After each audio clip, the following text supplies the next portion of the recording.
మహాగణాధిపతయే నమః. ఓం గురుభ్యో నమః. ఓం శ్రీమాత్రే నమః. ఓం పితృదేవతాభ్యో నమః. మనం ఈరోజు రెండు అగ్నితత్వ గ్రహాల యొక్క కలయిక కలవడం ద్వారా ఏ ఏ రాసుల వారికి ఎటువంటి ఫలితాలు ఉంటాయి, మరియు దేశవ్యాప్తంగా కూడా ఎటువంటి ఫలితాలు జరుగుతాయి ప్రపంచవ్యాప్తంగా అనేటువంటి విషయాలు తెలుసుకుందాం. అయితే ఇక్కడ నేను దీనికి రెమెడీస్ ఏమిటి, కండిషన్స్ ఏమిటి, ఇవన్నీ కూడా నేను మీకు వీడియో ఆఖరిలో చెప్తాను. స్టార్టింగ్లో మాత్రం మీకు మీరు ఏ రాశి, మీ రాశిని బట్టి ఏ పరిహారం చేసుకోవాలి, ఎందులో మీకు బాగా కలిసి వస్తుంది. రెండు గ్రహాల కలయిక ఉన్నప్పుడు దాన్ని యోగము అంటారు. ఈ యోగం ఏర్పడినప్పుడు అంటే ఈ రవికుజులు ఇద్దరు కూడా 9 రోజుల పాటు ఫిబ్రవరి 6 నుంచి 14 వరకు కలిసి ఉంటారు మకర రాశిలో. అది భూతత్వ రాశి అవుతుంది. కాబట్టి ఈ కాంబినేషన్ ఇక్కడ ఏర్పడినప్పుడు మీకు ఏం జరగనుంది అనే విషయాలు మనం తెలుసుకుందాం. తులాలగ్నము, తులారాశి. తులవారికి కనుక చూసుకున్నట్లయితే ఇక్కడ ఇప్పుడున్నటువంటి కాంబినేషన్ ఏదైతే ఉందో, ఈ రవికుజులు ఈ 6వ తేదీ నుంచి చతుర్థ స్థానంలో మీకు సంచరిస్తుంటారు. సో ఈ చతుర్థ స్థానంలో సంచరించేటప్పుడు ముఖ్యంగా తీసుకోవాల్సిన జాగ్రత్తలు ఏంటో చెప్పి కలిగే లాభాలు కూడా చెప్తాను. తీసుకోవాల్సిన జాగ్రత్తలు లాంగ్ జర్నీస్ అంటే ఏదైనా విదేశాలకు వెళ్ళేటువంటి విషయాలు కావచ్చు, ఇన్వెస్ట్మెంట్స్ చేసేటువంటి విషయాలు కావచ్చు, బ్యాంక్ నుంచి సపోర్ట్ తీసుకొని చేసే ఇన్వెస్ట్మెంట్స్ కొన్ని ఉంటాయి. ఓడీస్ ఇస్తూ ఉంటుంది ఒకసారి బ్యాంక్స్, ఓడీస్ ఇస్తుంటాయి మీకున్నటువంటి ట్రాన్సాక్షన్స్ని బట్టి. సో ఆ ఓడీస్ తీసుకునే విషయంలో కానివ్వండి, మరియు తండ్రి గారి ప్రాపర్టీ రిలేటెడ్ సంబంధించిన విషయంలో చాలా జాగ్రత్తగా ఉండాలి ఈ టైంలో.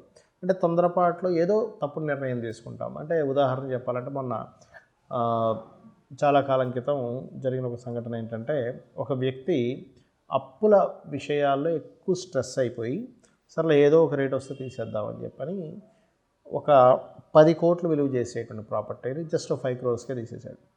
అంటే ఏంటి ఆ ఒత్తిడిలో. అప్పుడు ఏమైంది, అది ఫాదర్ ప్రాపర్టీ. తీరా అమ్మేసిన తర్వాత సేమ్ ప్రాపర్టీని చాలామంది అయ్యో మేము తీసుకుంటామండి 10 crores అయినా తీసుకుంటాం, ఇప్పుడు ఆ రేట్ అదే ఉంది కదా, ఇంకా పెరుగుతుంది కదా అని దీంతో ముందుకు వచ్చారు. అంటే ఏమిటి, ఒక్కోసారి మనం ఒత్తిడిలో బంగారాన్ని వెండి రేటుకి అమ్మేస్తూ ఉంటాం. అంటే ఆ ఒత్తిడిలో ఆ ఒత్తిడి మీకు తగ్గాలి అంటే, ఎందుకంటే చతుర్థ స్థానం మనస్థానంలో రవికుజులు ఉంటున్నారు.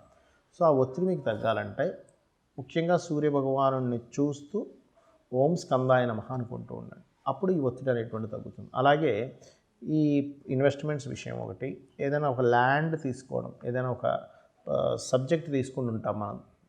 ఆ సబ్జెక్ట్ ఏదైనా తీసుకునే విషయాల్లోని, నిర్ణయాలు తీసుకునే విషయంలో, ఏదైనా ప్రాపర్టీకి సంబంధించిన నిర్ణయాలు తీసుకునే విషయంలోని కాస్త జాగ్రత్తగా ఉండండి. మరి ఏం కలిసి వస్తుంది దీని ద్వారా అని చెప్పి చూసుకున్నట్లయితే, ఇక్కడ ఈ కాంబినేషన్ ఎప్పుడైతే దశమాన్ని చూస్తుందో ఉద్యోగ సంబంధించిన విషయంలో యోగ్యవంతంగా అంటే కొంచెం డేరింగ్గా కొన్ని స్టెప్స్ తీసుకుంటూ ఉంటారు. చాలా డేర్గా స్టెప్ తీసుకున్నారండి, దానివల్ల ఇతనికి బాగా కలిసి వచ్చింది అంటూ ఉంటారు. అలాగే ఏంటంటే ఇంటర్వ్యూస్కి అటెండ్ అయినప్పుడు మీరు ఇచ్చే పర్ఫార్మెన్స్ వల్ల, మరియు డేర్ స్టెప్స్ తీసుకోవడం వల్ల, మరియు అదేవిధంగా ధైర్యంగా కొన్ని నిర్ణయాలు తీసుకోవడం వల్ల ఉద్యోగ సంబంధించిన విషయంలో చాలా అనుకూలత, మంచి గ్రోత్ అనేటువంటిది కనిపిస్తుంది. ఇక మీరు చేయవలసిన దేవతారాధన ముఖ్యంగా సూర్యభగవాను చూస్తూ వెంకటేశ్వర స్వామి యొక్క స్తోత్రాలు చదవడము, సుబ్రహ్మణ్యేశ్వర స్వామి యొక్క స్తోత్రాలు చదవడం చేయండి. అన్ని విధాలా బాగుంటుంది. మరి ఈ గ్రహాల కలయిక కలుస్తుంది, కానీ మీ నక్షత్రం ఏంటో తెలియదు, మీ రాశి ఏంటో తెలియదు, మీ లగ్నం ఏంటో తెలియదు, ఏం చేసుకోవాలి? అందరూ కూడా గుర్తుపెట్టుకోండి, ఈ గ్రహాల కలయిక ముఖ్యంగా ప్రపంచవ్యాప్తంగా కలిగించేటువంటి ఫలితం ఏమిటి అంటే, ఇప్పటికే మనం సంక్రాంతి పురుషుడి గురించి మనం సంక్రాంతికి ముందు చెప్పుకున్నాం. యుద్ధాలు, కొన్ని దేశాల మధ్య యుద్ధం జరుగుతుంది. బికాజ్ ఆఫ్ యుద్ధ సంబంధంగా సంక్రాంతి పురుషుడు వచ్చాడు, కాబట్టి యుద్ధాలు వస్తాయని చెప్పి మనం ఆల్రెడీ వీడియోస్లో చెప్పుకున్నాం. అదే ప్రభావం మనకి ఇప్పుడు కనబడుతూ ఉంది కూడా. ఈ రెండుటి గ్రహాల యొక్క కలయిక వల్ల ఏమవుతుందంటే ఇంకొంచెం ప్రభావం పెరుగుతుంది. వీటి అంటే మన రకరకాల దేశాల్లో ఉండేటువంటి వారికి నేను చెప్పేది ఏమిటంటే, కొంచెం అలర్ట్గా ఉండండి. ఎక్కడ ఏ యుద్ధం వచ్చినా పర్టికులర్గా పడేది మనుషుల మీద దాని ప్రభావం కొంత పడుతుంది. కాబట్టి అంటే ఏమిటి, ఇంట్లో స్టాక్ పెట్టుకునేటువంటివి, కొంచెం ఫుడ్ గ్రెయిన్స్ అవి కొంచెం జాగ్రత్తగా స్టాక్ పెట్టుకుని ఇట్లాంటివి చేయండి ఒకటి. రెండవది ఏమిటి అంటే, ఈ కాంబినేషన్ ఉన్నప్పుడు ముండేన్ ఆస్ట్రాలజీ అంటారు, అంటే మైథుని జ్యోతిష్యంలో మీకు చూసుకున్నట్లయితే ఈ అగ్నితత్వ అంటే భూతత్వ రాసులు అంటారు. వృషభ రాశిలో కానీ, మిథునం మన కన్యా రాశిలో కానీ, అదేవిధంగా మకర రాశిలో కానీ జరిగినప్పుడు పర్టికులర్గా ఇదేంటంటే ఎక్కువగా క్వేక్స్కి ఎక్కువగా ప్రభావం చూపిస్తుంది. ఈ తారీఖు నుంచి తారీఖు మధ్యలో క్వేక్స్ అంటే భూకంపాలు లాంటి వాటికి ఇంకా ఎక్కువ ప్రభావం చూపించేటువంటి కాంబినేషన్ ఇది. కాబట్టి ఈ యొక్క అంశాల పట్ల కూడా కాస్త జాగ్రత్తగా ఉండాలి. అలాగే మరొక విషయం ఏంటంటే ఇక్కడ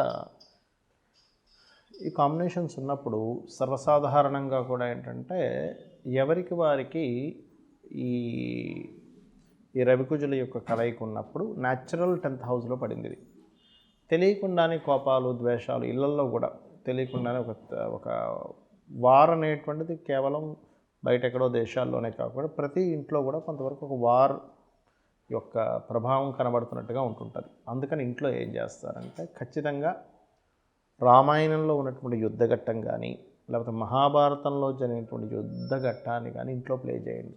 అప్పుడు ఏమవుతుందంటే ఆ యొక్క దోషం ఏదైతే ఉందో, ఇంట్లో అనవసరమైన గొడవలు వచ్చేటువంటి కాంబినేషన్ ఏదైతే ఉందో ఈ రూపేణ తొలగిపోతుంది.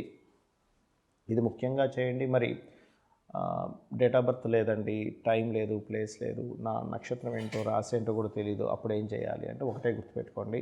నవగ్రహాల్లో ప్రధానంగా మీరు శని, కేతువు, రాహువు మరియు రవి ఈ 4 గ్రహాల దగ్గర దీపారాధన చేయండి. చేసినట్లయితే మీకు మీ నక్షత్రం ఏదైనా రాశి ఏదైనా లగ్నం ఏదైనా కూడా మీకు ఏ దశ నడుస్తున్నా కూడా ఇప్పుడున్న గ్రహస్థితి మీ మీద ఎఫెక్ట్ అనేటువంటిది చూపించదు. అదేవిధంగా అందరూ కూడా అంటే డేట్ ఆఫ్ బర్త్ ఏమీ తెలియనటువంటి వారు కూడా కొంచెం ఈ కాంబినేషన్ ఉన్నప్పుడు అగ్రిమెంట్స్ ఏదైనా చేసేటప్పుడు కొంచెం జాగ్రత్తగా ఉండండి. అందులో ముఖ్యంగా భూమికి సంబంధించినటువంటి అగ్రిమెంట్స్ ఏదైనా చేసేటప్పుడు భూ సంబంధించిన విషయాల్లోనే, ఎందుకంటే భూ సంబంధించిన వివాదాలు కూడా ఈ సమయంలో పెరిగే ఛాన్సెస్ ఎక్కువగా ఉంటాయి. కాబట్టి ఆ యొక్క విషయాల్లోనే ఎవరైనా ఇప్పుడు చూడండి జాబ్ ఇప్పిస్తామండి మీకు కొంతమంది ఫేక్ ఉంటాయి, మాకు ఆ రాజకీయ నాయకులతో పరిచయాలు ఉన్నాయి, వాళ్ళు చెప్తే పనులు అయిపోతాయి, ఆల్రెడీ వేరే వాళ్ళకి ఇప్పించాము, మీరు ఇన్ని లక్షలు ఇవ్వండి అంటూ ఉంటారు. సో కొన్నిసార్లు లక్కీగా కొంతమందికి అవుతుంటుంది, కొంతమందికి ఫేక్ మనుషులు లైఫ్లో ఎంటర్ అవడం వల్ల మోసపోవడాలు జరుగుతుంటాయి. కాబట్టి ఆ యొక్క విషయాల్లో కాస్త జాగ్రత్తగా ఉండండి. ఏదైనా ఒక కమ్యూనికేట్ చేసేటప్పుడు, మాట్లాడేటప్పుడు కూడా అందరూ కాస్త జాగ్రత్తగా ఉండాలి, అలర్ట్గా ఉండాలి.